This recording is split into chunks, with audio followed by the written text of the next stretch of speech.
इस वीडियो में हम ग्रीन बुक नामक एक फिल्म का सारांश प्रस्तुत करेंगे जो वर्ष 2018 में रिलीज हुई थी। 1962 में टोनी लिप वेलेलॉन्गा न्यूयॉर्क शहर के एक बड़े नाइट क्लब में काम करते हैं। उन्होंने वहां एक के रूप में काम किया था, वेटर और एक सुरक्षा अधिकारी के रूप में भी। एक रात एक प्रसिद्ध गैंगस्टर आता है, लेकिन उसे अपनी पसंदीदा टोपी को स्टोरेज में छोड़ना पड़ता है क्योंकि क्लब के नियम कहते हैं कि टोपी की अनुमति नहीं है। अब यह गैंगस्टर वास्तव में अपनी टोपी से प्यार करता है और यहाँ तक कि उसे जलाने की धमकी भी देता है यदि उसकी टोपी गुम हो जाए तो। क्लब टोनी इस धमकी को सुन लेता है और एक बहुत अच्छी योजना के साथ आता है। जब गैंगस्टर ने उसकी टोपी मांगी, जब वह जाने वाला था तो उसे बताया गया कि उसकी टोपी नहीं मिल सकती है और गैंगस्टर क्रोधित हो जाता है और जलाने की धमकी देता है यदि उसकी टोपी कल तक नहीं मिली तो। क्लब गैंगस्टर की धमकी के कारण क्लब के मालिक को टोपी की स्थिति सुलझने तक क्लब बंद करना पड़ा। टोनी को दोषी महसूस हुआ और उसने चीजों को ठीक करने का फैसला किया, इसलिए उसने टोपी गैंगस्टर को वापस लौटा दी और एक चोर से इसे छीनने की कहानी बनाई। गैंगस्टर सोचता है कि टोनी एक हीरो है और उसने टोनी को कुछ पैसे देकर धन्यवाद दिया। अगले दिन टोनी आराम करने और थोड़ी नींद लेने के लिए घर चला गया। टोनी अपनी पत्नी डोलोरेस और अपने 2 बच्चों के साथ रहता है। जब टोनी दोपहर में उठा तो उसने देखा कि डोलोरेस नल ठीक कर रहे 2 काले प्लम्बरों को पेय परोस रही थी और जैसे ही प्लम्बर चले गए, टोनी ने उनके गिलास कूड़ेदान में फेंक दिए क्योंकि उसे काले लोग पसंद नहीं थे। 1962 में संयुक्त राज्य अमेरिका में नस्लवाद अभी भी जारी था, एक बड़ी समस्या। समान व्यवहार सुनिश्चित करने वाला कोई कानून नहीं था और टोनी जैसे कई गोरे लोग सोचते थे कि वे काले लोगों से बेहतर हैं। टोनी किसी काले व्यक्ति के साथ एक ही गिलास में शराब भी नहीं पीना चाहते थे। जिस क्लब में टोनी काम करता था वह अब बंद हो गया था क्योंकि गैंगस्टर की धमकी के बाद मालिक डर गया था और इसलिए टोनी की नौकरी चली गई थी। टोनी को उस दोपहर एक दोस्त का फोन आया जिसने उसके लिए नौकरी की पेशकश की थी। नौकरी डॉक्टर डॉन शर्लिया, संक्षेप में डॉक्टर, नामक एक प्रसिद्ध पियानो वादक के लिए निजी ड्राइवर बनने की थी। टोनी उत्साहित था और फिर उसने डॉक्टर के घर का पता पूछा। अगली सुबह टोनी डॉक्टर के घर गया और यह देखकर आश्चर्यचकित रह गया कि डॉक्टर एक अद्वितीय शैली और दृष्टिकोण वाला एक काला आदमी था। डॉक्टर ने सोने के हार के साथ चमकीले पीले रंग की शर्ट पहनी थी और एक राजा की तरह सिंहासन पर बैठा था। डॉक्टर ने बताया कि वह पूरे अमेरिका में 8 सप्ताह के दौरे की योजना बना रहा था और उसे एक ऐसे ड्राइवर की जरूरत थी जो उसका शेड्यूल भी संभाल सके, उसके कपड़े धो सके और इस्त्री कर सके। यह सब $100 के साप्ताहिक वेतन पर। हालांकि टोनी ने शुरू में नौकरी से इनकार कर दिया क्योंकि वह नौकर नहीं बनना चाहता था। एक अश्वेत व्यक्ति के लिए वह अपने सिद्धांतों में बहुत दृढ़ था और चाहे कुछ भी हो उन पर अड़ा रहा। लेकिन जब डॉक्टर ने वेतन बढ़ाकर $125 प्रति सप्ताह कर दिया तो टोनी ने अपना मन बदल दिया और सहमत हो गया। दौरे के दिन प्रबंधन ने टोनी को ग्रीन बुक नामक पुस्तक के साथ कार की चाबियां सौंपी। इस पुस्तक में रेस्तरां के लिए मार्गों और काले लोगों को अनुमति देने वाले आवासों की एक सूची की सिफारिश की गई थी और इस तरह एक ड्राइवर के रूप में टोनी की नौकरी शुरू हुई।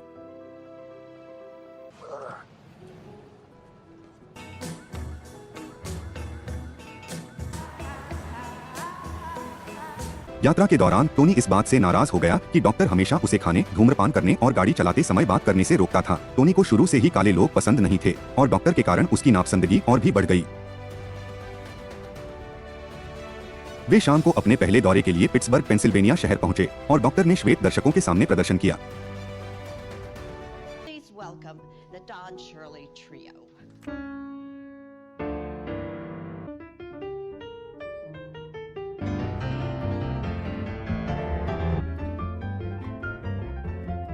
टोनी शो में डॉग को इतना अच्छा पियानो बजाते देखकर आश्चर्यचकित रह गए क्योंकि वह काले लोगों को निम्नतर मानते थे। अगले दौरे पर टोनी ने रात के शो के लिए उपयोग किए जाने वाले पियानो डॉग पर एक नजर डाली और जब उसने देखा कि यह बहुत गंदा था तो उसने एक कर्मचारी से इसे बदलने के लिए कहा, लेकिन कर्मचारियों ने यह कहते हुए मना कर दिया कि यह गंदा पियानो है। डॉक्टर जैसे काले लोगों के लिए उपयुक्त था। इससे टोनी नाराज हो गया और उसने स्टाफ को थप्पड़ मार दिया। शो के बाद वे अगले शहर की ओर चले गए और हमेशा की तरह टोनी डॉग को पियानो बजाते हुए देखकर आश्चर्यचकित रह गए। उनकी प्रशंसा के बावजूद टोनी मदद नहीं कर सके, लेकिन आश्चर्य हुआ कि डॉग ने उन गोरे लोगों का मनोरंजन करने का विकल्प क्यों चुना जो हमेशा उन्हें नीची नजर से देखते थे। अगले दिन के दौरे पर पिछले दौरे के विपरीत डॉग को श्वेत दर्शकों द्वारा गर्मजोशी से स्वागत किया गया। हालांकि एक जीत के प्रदर्शन के बाद जब डॉग ने ब्रेक मांगा और बाथरूम का उपयोग करना चाहा तो आयोजकों ने उन्हें नियमित शौचालय का उपयोग करने से मना कर दिया। काले लोगों के लिए एक विशेष का उपयोग करने का निर्देश देते हुए डॉक्टर ने अपमानित महसूस किया और टोनी से उसे पेशाब करने के लिए घर ले जाने के लिए कहा।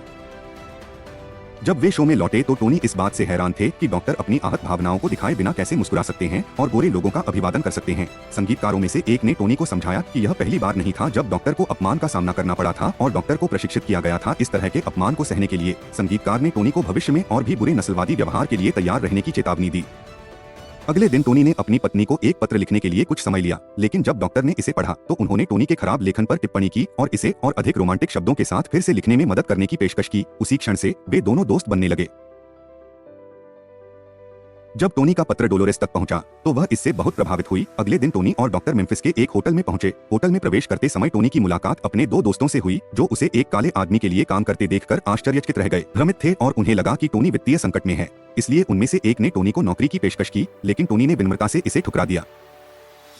बाद में शाम को टोनी को उसके दोस्त का फोन आया। उसने उसे बार में मिलने के लिए कहा। जैसे ही टोनी कमरे से बाहर निकला उसने देखा कि डॉक्टर बाहर उसका इंतजार कर रहा है। डॉक्टर ने सोचा कि टोनी अपने दोस्त से नौकरी का प्रस्ताव लेने पर विचार कर रहा है, इसलिए डॉक्टर ने उसे पेशकश की यदि वह टोनी के लिए काम करना जारी रखता है तो उसका वेतन दोगुना कर देगा। टोनी ने डॉक्टर को आश्वस्त किया और समझाया कि वह दौरे की अवधि के लिए केवल डॉक्टर के साथ काम करने का इरादा रखता है। टोनी ने अन्य नौकरी के प्रस्तावों को स्वीकार नहीं करने का वादा किया, भले ही वे अच्छे वेतन वाले हों, और डॉक्टर को आश्वासन दिया कि उसके दोस्त से मिलना सिर्फ घूमने के लिए था। यह सुनकर डॉक्टर को आराम महसूस हुआ।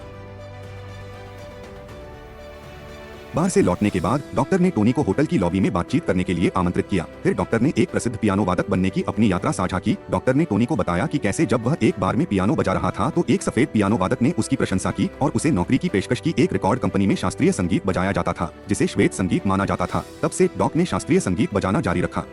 इसके बाद टोनी ने सुझाव दिया कि डॉक उस संगीत को बजाने का प्रयास करें जो डॉक को वास्तव में पसंद है, जो कि जैज है, यह बताते हुए कि लोग डॉक के शो में न केवल शास्त्रीय संगीत के लिए आते हैं बल्कि डॉक को पियानो बजाते देखने के लिए भी आते हैं। फिर डॉक ने उनके सुझाव के लिए टोनी की सराहना की। मेम्फिस शो के बाद उन्होंने अगले शहर के लिए अपना दौरा जारी रखा। हालांकि रास्ते में उनकी कार को दो पुलिस अधिकारियों ने रोक दिया। पुलिस ने डॉक्टर को सिर्फ इसलिए भगोड़ा माना क्योंकि वह काला था और टोनी पर एक साथी के रूप में संदेह था। इससे यह हुआ, टोनी को गुस्सा आ गया और उसने एक पुलिसकर्मी के चेहरे पर मुक्का मार दिया।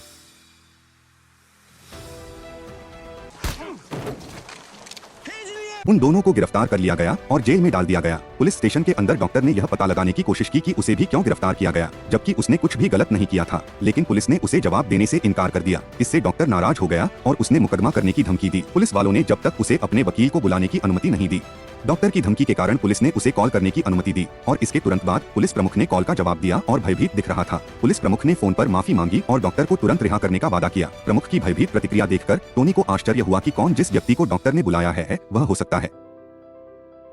जेल से रिहा होने के बाद उन्होंने अपनी यात्रा जारी रखी और डॉक्टर ने बताया कि टोनी के व्यवहार के कारण उन्हें जेल से बाहर निकालने के लिए संयुक्त राज्य अमेरिका के राष्ट्रपति के छोटे भाई, जो वर्तमान में अटॉर्नी जनरल के कार्यालय में कार्यरत हैं, से मदद लेनी पड़ी। माफी मांगते हुए टोनी हंसे। शुरू में यह सब सामान्य मजाक की तरह लग रहा था जब तक टोनी ने डॉक को एक आदर्श जीवन के साथ विलासिता में रहने वाला एक धनी व्यक्ति के रूप में वर्णित करना शुरू नहीं किया।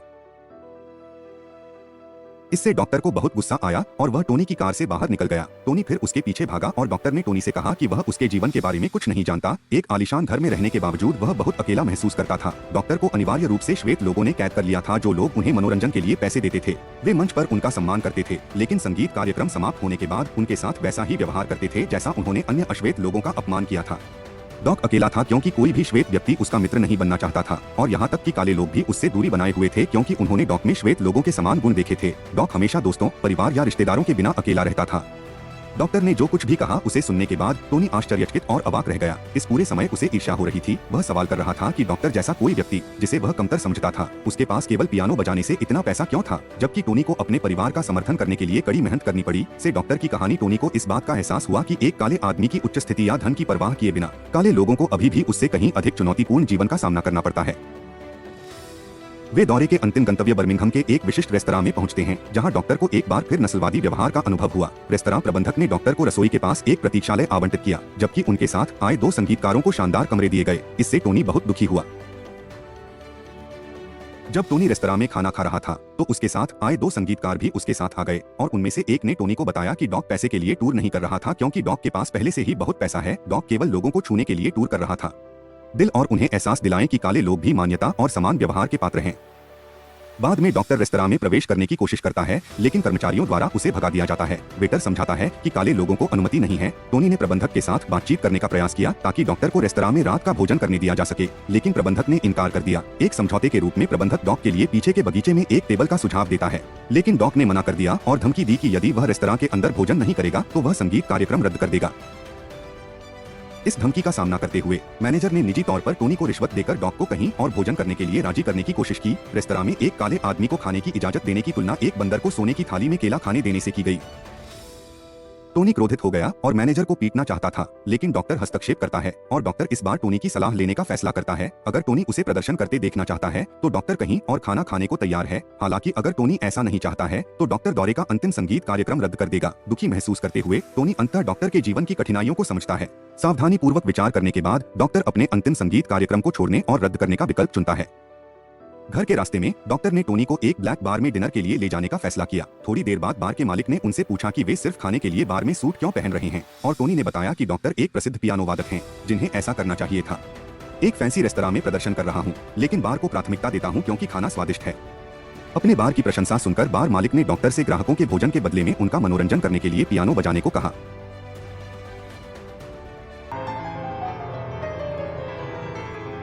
सभी ने डॉग के प्रदर्शन का आनंद लिया, यहाँ तक कि बैंड के सदस्यों ने भी डॉग को उनके साथ युगल गीत में शामिल होने के लिए आमंत्रित किया, जिससे डॉग को नकली मुस्कुराहट की आवश्यकता के बिना मनोरंजन का वास्तविक अनुभव मिला। आनंददायक समय के बाद डॉक्टर और टोनी घर चले गए। इस क्रिसमस की पूर्व संध्या पर कई सकारात्मक चीजों ने जीवन के अर्थ पर उनके दृष्टिकोण को बदल दिया। टोनी बर्फ के कारण एक होटल की तलाश करना चाहता था, लेकिन डॉक्टर ने इनकार कर दिया और जोर देकर कहा कि टोनी को घर जाना होगा और अपने परिवार के साथ क्रिसमस बिताएं। एक लंबी यात्रा के बाद वे टोनी के घर पहुंचे और टोनी ने डॉक्टर को अपने परिवार से मिलने के लिए अंदर बुलाया, लेकिन डॉक्टर को पता था कि वह एक काला व्यक्ति है, इसलिए उसने सोचा कि उसकी उपस्थिति टोनी के परिवार को असहज कर सकती है, इसलिए उसने वहां से जाने का फैसला किया। घर लौटकर डॉक्टर ने परिवार या दोस्तों के बिना अपने एकाकी जीवन को फिर से शुरू किया। उसे टोनी के शब्द याद आए कि उसके पास एक विकल्प होना चाहिए और वह जो चाहे करने के लिए स्वतंत्र है, चाहे वह कितना ही कम क्यों न हो। इस बीच टोनी के घर पर अपने परिवार के साथ डिनर के दौरान दरवाजे पर दस्तक हुई। यह टोनी का दोस्त था जो मिलने आया था, और जब टोनी ने दरवाजा बंद करने की कोशिश की तो दरवाजे पर डॉक्टर को खड़ा देखकर वह हैरान रह गया। टोनी अपने नए सबसे अच्छे दोस्त को अपने घर में देखकर बहुत खुश हुआ। टोनी ने डॉग को अपने परिवार से मिलवाया और अप्रत्याशित रूप से पूरे परिवार ने डॉग का गर्मजोशी से स्वागत किया। उनका मानना था कि डॉग एक अच्छा इंसान होगा क्योंकि वह टोनी को बदलने में सफल रहा था, जो काले लोगों के प्रति दुश्मनी रखता था, लेकिन अब टोनी की एक काले आदमी से दोस्ती है। टोनी की पत्नी ने फिर डॉक्टर को गले लगाया और टोनी को प्रेम पत्र लिखने में मदद करने के लिए उसे धन्यवाद दिया। डॉक्टर ने गोरे लोगों के दिलों को बदलने का अपना लक्ष्य हासिल कर लिया था, भले ही वह टोनी का परिवार ही क्यों न हो। देखने के लिए बहुत बहुत धन्यवाद और न करें सदस्यता लेना भूल जाओ। शांति।